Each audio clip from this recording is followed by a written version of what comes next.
Non possiamo continuare a permettere che i nostri ragazzi, i nostri figli non comprendano se quello che trovano in rete è vero o verosimile.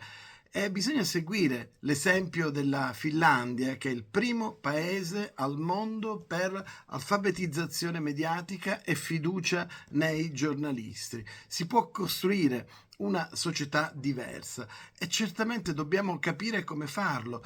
Dobbiamo lavorare per insegnare ai nostri ragazzi a riconoscere le fake news e non soltanto questo, formarli ad essere cittadini capaci di vivere lo spazio pubblico digitale e di farlo con senso di responsabilità, con competenze che siano socio-cognitive adeguate. E quindi c'è necessità di una nuova buona educazione che sia ben comunicata, ben insegnata ed è più che mai cruciale come questo processo dialogico e trasformativo deve diventare una pratica diffusa.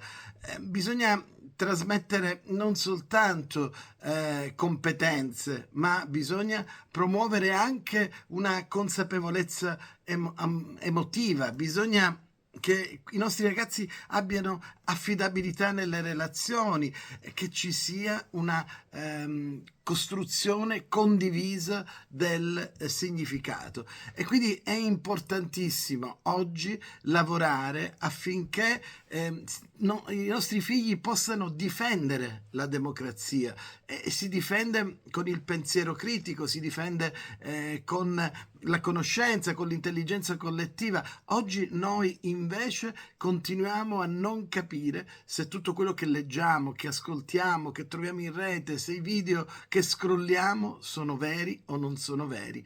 E per farlo abbiamo bisogno degli anticorpi che è necessario insegnare a scuola.